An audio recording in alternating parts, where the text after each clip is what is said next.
नमस्कार दोस्तों, पिछले साल अप्रैल के महीने में रामनवमी के समय कुछ लोग पकड़े गए गौ हत्या करते हुए आगरा के शहर में। इसकी वजह से आगरा में उस वक्त कम्युनल हिंसा भी छिड़ गई थी। ये इकलौता ऐसा इंसिडेंट नहीं है, अगस्त 2022 में भी ऐसा ही कुछ हुआ था। उत्तर प्रदेश के कनौज डिस्ट्रिक्ट में एक शिव मंदिर के सामने किसी आदमी ने मीट फेंक दी और उसकी वजह से हिंसा छिड़ गई। ऐसा ही कुछ मई 2020 में भी हुआ था। कोयम्बटूर मंदिर के सामने किसी ने मीट फेंक दी।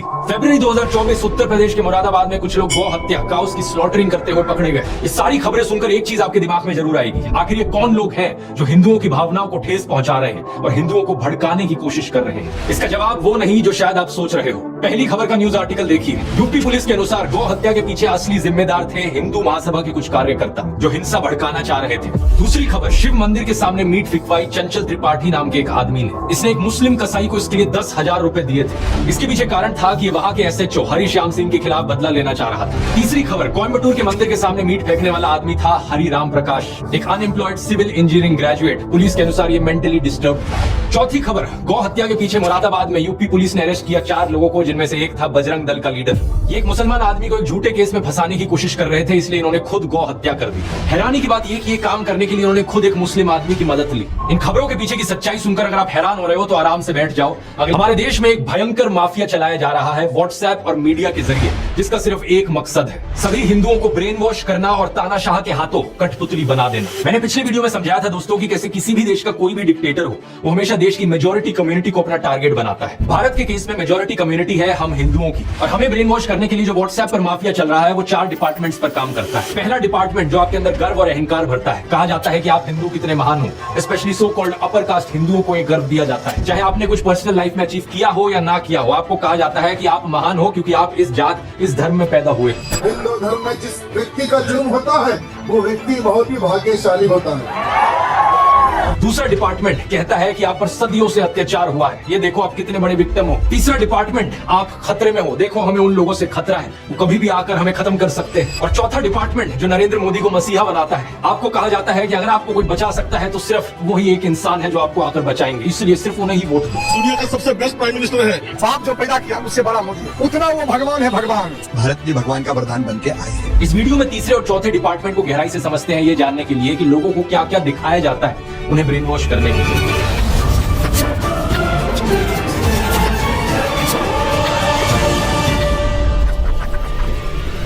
दुनिया भर पर नजर डालें दोस्तों तो डिक्टेटर्स कई देशों में देखे गए, चाहे ये पाकिस्तान हो, जर्मनी हो, चिली हो या रवांडा हो, लेकिन सभी डिक्टेटर्स के द्वारा टारगेट हमेशा मेजॉरिटी कम्युनिटी को किया जाता है। पाकिस्तान के देश में सुन्नी मुस्लिम्स मेजॉरिटी में, तो उन्हें ब्रेन वॉश करने के लिए झूठी खबरें फैलाई गई कि कैसे देश की बाकी माइनॉरिटीज उनके लिए खतरा बन रही है। हिंदू, क्रिश्चियन, सिख, शिया मुस्लिम्स, अहमदिया मुस्लिम्स या फिर सूफी मुस्लिम्स ही क्यों ना हो। 2021 में बीबीसी ने वीडियो रिपोर्ट अपलोड करी थी जिसमें दिखाया गया कि पाकिस्तान की स्कूल की किताबों में कैसा नफरतखोर प्रोपेगेंडा मौजूद है, जिसके जरिए बच्चों के दिमाग में जहर डाला जाता है। उन्हें ये कहानियां सुनाई जाती हैं कि कैसे हिंदूज और सिख्स ने लाखों औरतों बच्चों को मार दिया। मेरे पास मुताला पाकिस्तान बुक है और ये 11वीं और 12वीं जमात के लिए है। पेज नंबर 33 पे ये लिखा हुआ है, इंसानियत दुश्मन हिंदुओं और सिखों ने हजारों बल्कि लाखों औरतों, बच्चों, बूढ़ों और जवानों की इंतहाई बेदर्दगी और संगदिली से कत्ल किया और बेआबरू किया। और इतना ही नहीं, यहूदियों को भी इस्लाम का दुश्मन बताया जाता है। इसके अलावा इस 2016 की रिपोर्ट को देखो या फिर 2021 की रिपोर्ट को देखो, जिसमें बताया जा रहा है कि कैसे अहमदिया मुसलमानों के खिलाफ भी हेट स्पीच देखने को मिलती है पाकिस्तान में। इस सब नफरत का नतीजा ये हुआ है कि पाकिस्तान आज के दिन बहुत ही बुरी हालत में है। पिछले साल की वर्ल्ड बैंक रिपोर्ट देखो, 40% पाकिस्तानीज बिलो पॉवर्टी लाइन है। बेरोजगारी एक बहुत बड़ी मुसीबत बनी फिर रही है और कुछ ही दिन पहले आईएमएफ ने बताया कि पाकिस्तान में इस फिस्कल ईयर में नियरली 25% की इन्फ्लेशन देखी जाएगी। पाकिस्तान की मेजॉरिटी कम्युनिटी सुन्नी मुस्लिम्स को इस नफरत के जाल में फंसकर ब्रेन वॉश होकर क्या मिला? एक ऐसा देश जो रहने लायक नहीं है, जहाँ लॉ एंड ऑर्डर का कोई नामो निशान नहीं है। मेजॉरिटी कम्युनिटी के अंदर एक डर की भावना जगाने के लिए किस तरीके का खबरों के साथ खेल खेला जाता है, इसका एक अच्छा उदाहरण देखने को मिलता है आज से 100 साल पहले अमेरिका में। साल 1919 की बात है, वॉशिंगटन में एक 22 साल का ब्लैक क्रिमिनल कुछ लोगों पर हमला करता है और चोरी करता है। जिन लोगों पर हमला किया जाता है उनमें से एक स्कूल टीचर थी जो खुद एक ब्लैक औरत थी। इस इंसिडेंट को लेकर एक इंटरेस्टिंग बात यह है कि वॉशिंगटन के जो सारे अखबार थे उस वक्त के, वो या तो इस खबर को रिपोर्ट ही नहीं करते या फिर इसे पूरी तरीके से दबा देते। लेकिन 5 दिन बाद सेम शहर में सेम क्रिमिनल जब एक व्हाइट औरत पर हमला करता है तो सारे अखबारों की ये फ्रंट पेज खबर बन जाती है। इसकी वजह से अगले कई हफ्तों तक वॉशिंगटन में दंगे देखने को मिलते हैं ब्लैक्स और व्हाइट्स के बीच। 39 लोगों को मारा जाता है और 150 से ज्यादा लोग जख्मी हो जाते हैं। जो एक्चुअल क्रिमिनल था इस केस में, उसका अरेस्ट सिर्फ 1 साल बाद ही देखने को मिलता है, जब वो कोई एक नई चोरी करता है। वॉशिंगटन पोस्ट जो उस वक्त भी एक अखबार था, वो 100 साल बाद 2019 में उस इंसिडेंट को लेकर खेद जताता है। आर्टिकल में लिखता है कि उन्हें रिग्रेट है अपने रेशियल पास्ट को लेकर। आज दोस्तों ऐसी ही कहानियां हमारे देश में दोहराई जा रही हैं। कुछ महीने पहले आपने एक खबर सुनी होगी श्रद्धा वालकर की, एक हिंदू औरत जिसे बहुत ही बेरहमी से मार दिया गया उसके मुस्लिम बॉयफ्रेंड आफ्ताब अमीन पूनावाला के द्वारा। शॉकिंग बात यह थी कि इसमें इसकी बॉडी को काट कर फ्रिज में रखा था, लेकिन हमारे गोदी मीडिया ने इस एक इंसिडेंट का इस्तेमाल किया सभी मुसलमानों के खिलाफ नफरत फैलाने के लिए। इसकी वजह से national broadcasting and digital standards authority NBDSA ने 50,000 रुपए का फाइन लगा दिया मुकेश अंबानी के चैनल न्यूज 18 पर। 4 शोज जिन्हें एंकर किया गया था अमीश देवगन और अमन चोपड़ा के द्वारा, इन्होंने नफरत फैलाई थी। 1 लाख रुपए का फाइन टाइम्स नाउ नव भारत पर भी लगाया गया इसी चीज को लेकर। इस इंसिडेंट का इस्तेमाल करके सोशल मीडिया पर भी भरपूर तरीके से नफरत फैलाई गई। एक गोदी इन्फ्लुएंसर ने बॉलीवुड एक्ट्रेस सोनाक्षी सिन्हा की फोटो अपलोड करी उनके मुस्लिम दोस्त के साथ। श्रद्धा की खबर को देखते हुए शत्रुघ्न सिन्हा ने दहेज की लिस्ट से फ्रिज को हटा लिया है। सुदर्शन न्यूज ने एक प्रोग्राम चलाया जिसकी हेडलाइन थी मेरा अब्दुल ऐसा नहीं है कि हकीकत। एक और गोदी इन्फ्लुएंसर ने ट्विटर पर पोस्ट किया आपका अब्दुल भी वैसा ही है। जी न्यूज ने ट्वीट करके प्रोग्राम चलाया मेरा अब्दुल वैसा नहीं है वालों के लिए सबसे बड़ा सबक है ये केस। और ऑफ कोर्स व्हाट्सएप माफिया ने भी अब्दुल शब्द का इस्तेमाल करके बहुत सारे जहरीले मैसेजेस फैलाए। ये सारे पोस्ट और मैसेजेस सिर्फ एक चीज साबित करना चाहते हैं कि हर एक मुसलमान आदमी एक पोटेंशियल खूनी है। अब्दुल शब्द का प्रयोग यहाँ पर सभी मुसलमानों को डिनोट करने के लिए किया जा रहा था। कुछ ही दिन पहले एक और ऐसी खबर आई कर्नाटका से, जहां पर एक मुस्लिम आदमी फयाज ने एक हिंदू लड़की नेहा को मार दिया। एक बार फिर से ये सारे गोदी इन्फ्लुएंसर्स और व्हाट्सएप माफिया को चलाने वाले एक्टिवेट हो गए और सभी मुसलमानों के खिलाफ नफरत उगलने लग गए। मकसद सिर्फ एक, हिंदुओं को ब्रेन वॉश करो और हिंदुओं के अंदर डर बिठाओ कि हिंदू खतरे में, और हमें अगर इस खतरे से बाहर निकलना है तो मोदी को वोट देना होगा। अब जिन लोगों का ब्रेन वॉश ऑलरेडी किया जा चुका है उन्हें इस चीज में कुछ भी गलत नहीं लगेगा। वो कहेंगे क्या गलत है इसमें, ये मर्डर यहाँ पर हुआ, मुसलमान ने किया, ये सारे मुसलमान ऐसे ही होते हैं। उन्हें अगर आप बोलने की कोशिश करोगे तो सिर्फ 1-2 इंसिडेंट्स है, वो आपको 10 ऐसे इंसिडेंट्स गिना देंगे। शारदा आफ्ताब, नेहा फयाज, साक्षी साहिल खान, निकिता तौसीफ, अरशद प्रभा, अंकिता शाहरुख, रितिका सईद, मानसी दीक्षित, मुजम्मिल, इन सभी केसेस की लिस्ट सुनाने के बाद ये आपसे कहेंगे ये देखो कहा था ना मैंने, ये सारे मुसलमान ऐसे ही होते हैं, ये सारे के सारे पोटेंशियली खूनी होते हैं। क्या है इसके पीछे का सच, इस खबर को देखो। श्रद्धा वालकर के केस के 2 हफ्ते बाद एक और केस हुआ था पांडव नगर में। अंजन दास नाम के एक आदमी को उनकी पत्नी पूनम के द्वारा मार दिया गया और श्रद्धा के केस की तरह उसकी भी बॉडी को काट कर फ्रिज में स्टोर किया गया। इतना ही नहीं, इसके 3 महीने बाद इस खबर को देखिए। नजफगढ़ के पास मित्राऊ गांव में साहिल गहलोत ने अपनी live in partner Nikki Yadav को मार दिया। मारने के बाद उसकी बॉडी को अपने ढाबा में फ्रिज में रखा। सेम दिन उसने एक आदि भी कर ली। इन दोनों केसेस की डिटेल्स बिल्कुल वही श्रद्धा आफ्ताब केस वाली डिटेल्स है। सिर्फ एक फर्क, इन दोनों केसेस में कोई हिंदू मुस्लिम का एंगल नहीं है जैसा उस वाले में। इसलिए आपने इन खबरों के बारे में कहीं सुना ही नहीं होगा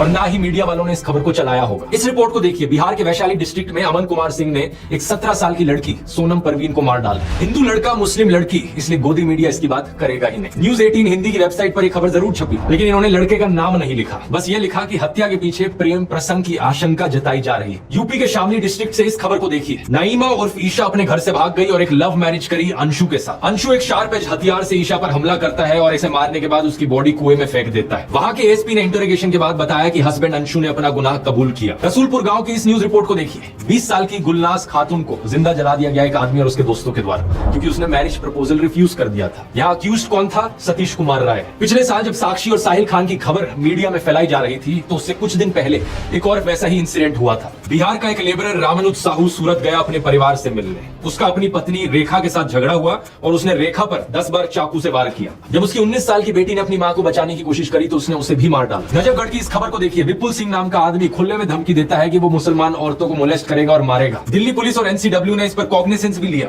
या फिर 5 महीने पहले की कर्नाटका की इस रिपोर्ट को देखिए।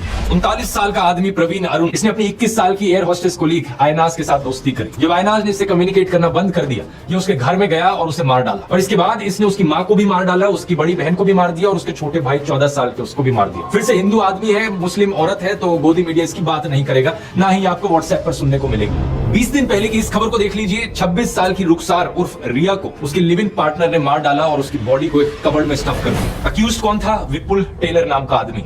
जब दैनिक जागरण में खबर छपी तो इन्होंने लड़की का नाम कहीं मेंशन नहीं किया अपने आर्टिकल में। अब इस खबर को देखिए। बेंगलोर में रहने वाला प्रदीप एक रुखसाना नाम की औरत से संबंध बनाता है। दोनों का साथ में बच्चा होता है। रुखसाना उससे शादी करना चाहती है, लेकिन वो ये नहीं चाहता था, तो उसने रुखसाना का खून कर दिया। ये भी कुछ ही दिन पहले की खबर है कर्नाटका से। मेरा एक ही सवाल है नफरत फैलाने वाले नमूनों से। आपको मैंने इतने सारे केसेस गिना दिए यहाँ पर पिछले 1-2 सालों के, जहाँ पर हत्या करने वाला एक हिंदू था। तो क्या यहाँ पर यह कहा जा सकता है कि हर हिंदू आदमी यहाँ पर एक पोटेंशियल खूनी है?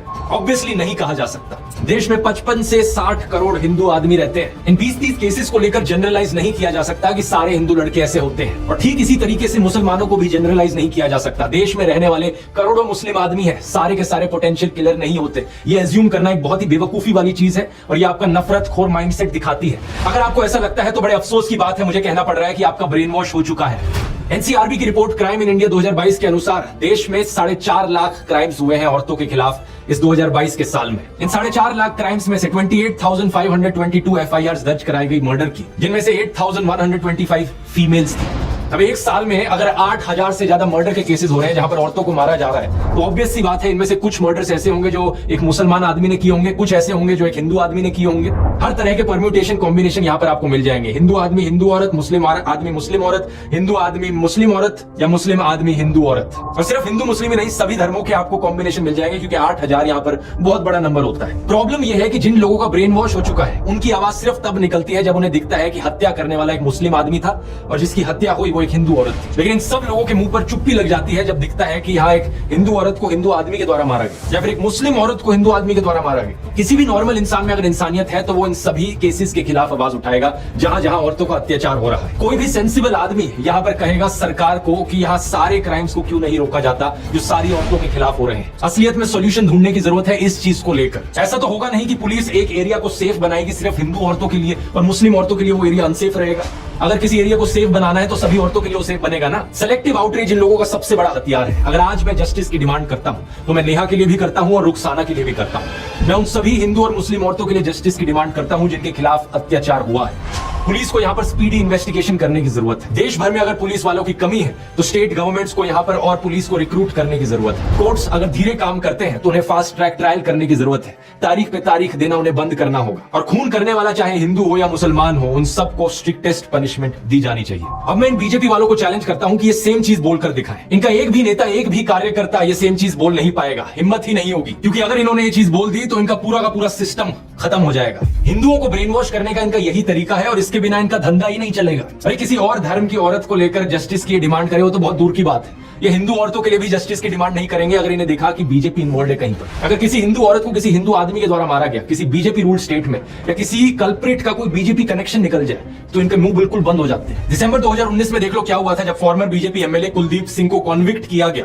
किडनैपिंग और मोलेस्टिंग के केस में। इस केस में बहुत से विटनेसेस की मौत हो गई थी, और इनके कार्यकर्ताओं ने क्या किया, इनके सपोर्ट में रैली निकाली थी। विधायक जी सनातन निर्दोष है, उनको फंसाया जा रहा है। कुछ महीने पहले एक आईआईटी बीएचयू का केस हुआ जहां पर 3 अक्यूज थे, कुणाल पांडे, सक्षम पटेल और अभिषेक चौहान। ये बीजेपी आईटी सेल की वाराणसी यूनिट का हिस्सा थे। इन्होंने अपनी फोटोज पोस्ट करी थी जेपी नड्डा के साथ, अनुराग ठाकुर के साथ, यूपी सीएम आदित्यनाथ के साथ। क्या लगता है आपको यहाँ पर किसी हिंदू औरत की इन्हें चिंता थी? बिल्कुल नहीं थी, क्योंकि इस केस में इनके खुद के लोगों पर आरोप लगा था बलात्कारी का। उत्तराखंड का ये केस देख लो, 19 साल की अंकिता भंडारी का। ये एक रिजॉर्ट में काम करती थी और इस रिजॉर्ट के owner farmer BJP politician Vinod Arya के बेटे पुलकित आर्या थे। इस पर इल्जाम लगा कि इसने अंकिता को मोलेस्ट किया और उसकी हत्या कर दी। लड़की के पापा को एक से दूसरे पुलिस स्टेशन तक भागना पड़ा एफआईआर रजिस्टर करवाने के लिए।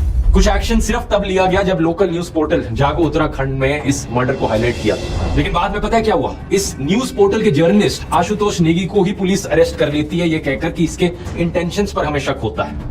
अंकिता भी हिंदू थी, लेकिन क्या व्हाट्सएप पर आपने इस मैसेज को पढ़ा? कभी नहीं पढ़ा होगा, क्योंकि इनका माफिया चल रहा है। श्रद्धा वालकर के केस में तो मुस्लिम ऑर्गेनाइजेशन जमात इस्लामी हिंद ने उसे कंडेम भी किया और किलर को लेकर हार्शेस्ट पनिशमेंट भी मांगी।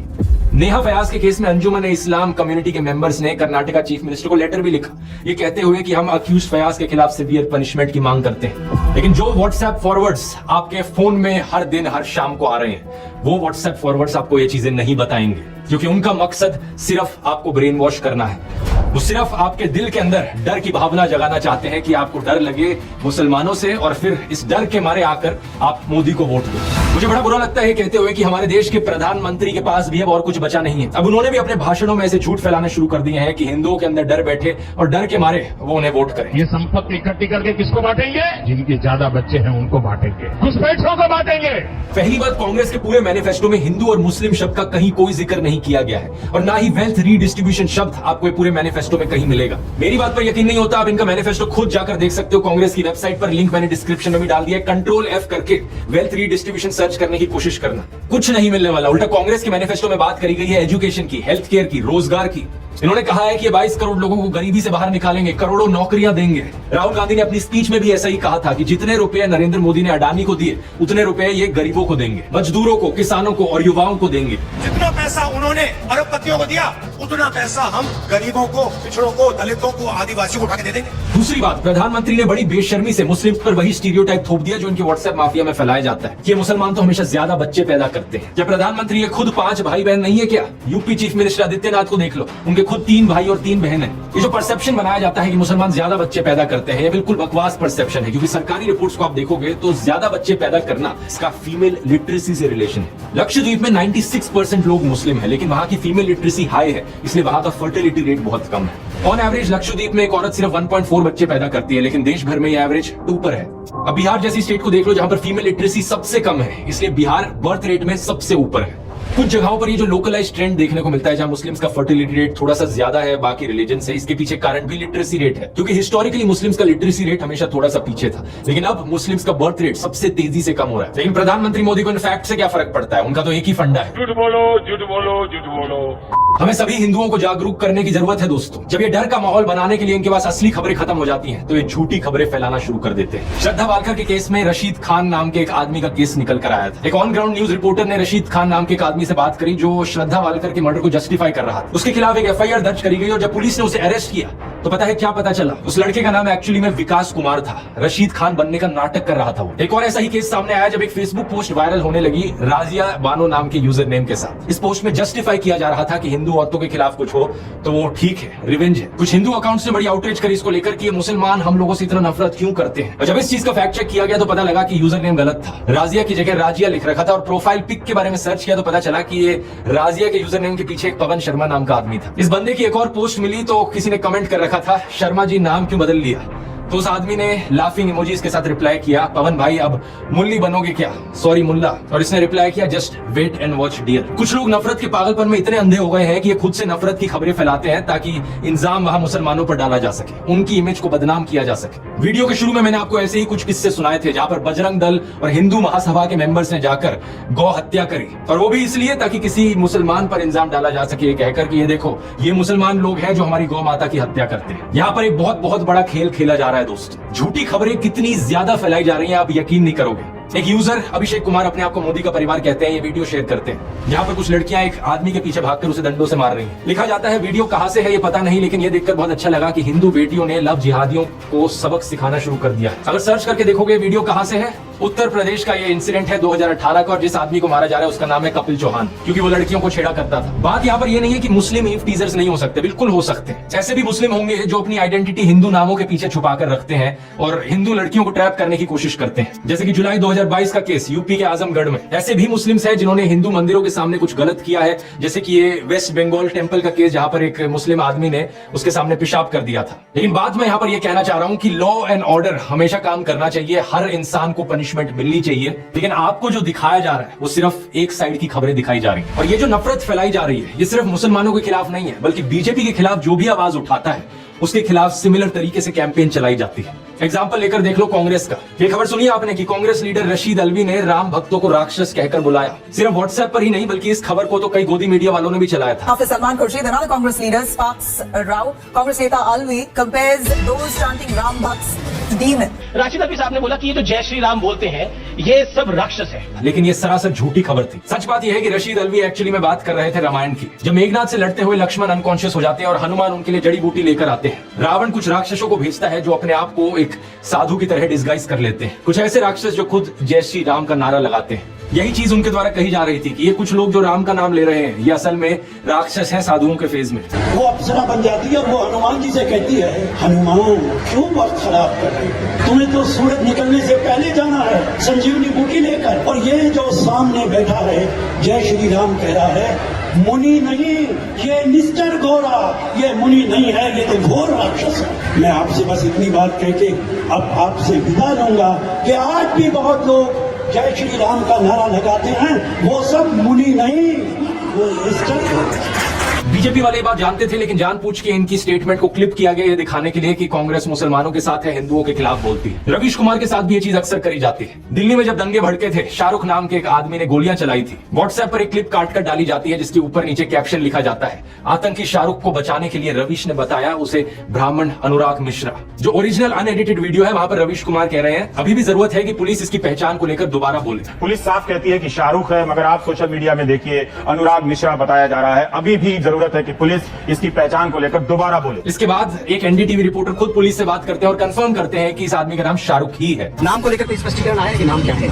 शाहरुख नाम है उसका। एक और झूठ फैलाया जाता है कि रवीश कुमार कभी कश्मीरी पंडितों की बात नहीं करेंगे, जबकि उन्होंने कई बार एपिसोड्स बनाए हैं कश्मीरी पंडित पर, 12 साल पहले से लेकर एज रिसेंट एज 3 महीने पहले। लेकिन क्या फर्क पड़ता है, व्हाट्सएप पर जब लोगों को ब्रेन वॉश करना है तो उसके लिए कुछ भी बोल दो। एक और एक्यूजेशन जो इनके खिलाफ उठाई जाती है कि ये कभी कांग्रेस के खिलाफ नहीं बोलते, लेकिन 2014 से पहले की इनकी ये क्लिप देखो, कई रिपोर्ट्स मिल जाएंगी जब ये मनमोहन सिंह की सरकार के खिलाफ आवाज उठा रहे हैं। पिछले अगस्त में अयाज झांसी के शेर से जवाब दिया था, तब कोयला घोटाले के आरोपों की याद उनकी सरकार पर आ रही थी। 7 महीने बाद मनमोहन सिंह ने उन सवालों का जवाब दिया या अपनी आबरू के लिए खामोशी तोड़ी है। मिनिस्टर्स किसी तरह के हजारों कमरे गांव की जमीन पर बना दिए गए और मजदूरों को बोरी में आलू की तरह इनमें ठूस कर रख दिया गया। अब मेरे खिलाफ भी ये लोग ऐसे ही झूठ फैलाते हैं। इस व्हाट्सएप मैसेज को देखो, पता नहीं कितनी बार इन्होंने इस व्हाट्सएप मैसेज को अपने ग्रुप्स पे बार-बार फॉरवर्ड किया है। लिखते हैं कि मैं एक हिंदू ही नहीं हूँ, मेरा नाम ध्रुव राठी नहीं है, मेरा असली नाम है बदरू रशीद। और इतना ही नहीं, इन्होंने मेरी वाइफ यूली को भी पाकिस्तानी बना दिया। तो नीचे देखो क्या क्या बकवास लिख रखी है कि यहाँ पे पाकिस्तानी आर्मी का कनेक्शन है, ISI है, अमेरिका है, दाऊद इब्राहिम का कनेक्शन है। क्या बकवास लिखते हैं, मुझे सुनकर हंसी आती है, आपको भी हंसी आ रही होगी, लेकिन इसके पीछे का एजेंडा देखो क्या है। जो भी बीजेपी के खिलाफ बोलने की कोशिश करता है उसे किसी ना किसी तरीके से मुसलमान बना दो, पाकिस्तानी बना दो, क्योंकि जो ओवरऑल गेम यहाँ पर खेला जा रहा है वो यही है कि हिंदुओं के अंदर डर बैठाना है। और जो भी इनके खिलाफ बोले, अगर कोई वो हिंदू बोल दे ना इनके खिलाफ, तो वो हिंदू हो ही नहीं सकता। ये अपने फॉलोअर्स को, अपने ब्रेन वॉश लोगों को यही दिखाना चाहते हैं कि जो भी वहां से आवाज उठा रहा है इनके खिलाफ वो हिंदू नहीं है, वो सिर्फ मुस्लिम लोग हैं। जो झूठ ये फैलाते हैं उसे डबल चेक भी नहीं करते। एक ये मैसेज था इनका जो फैलाया जा रहा था, अभी कुछ दिन पहले एक ये दूसरा मैसेज है इनका जो ये फैला रहे हैं। इस ट्वीट को देखो, इसके अनुसार तो मेरे फादर इन लॉ है एक्चुअली में पाकिस्तानी सिटीजन, यानी कि यूली के पापा।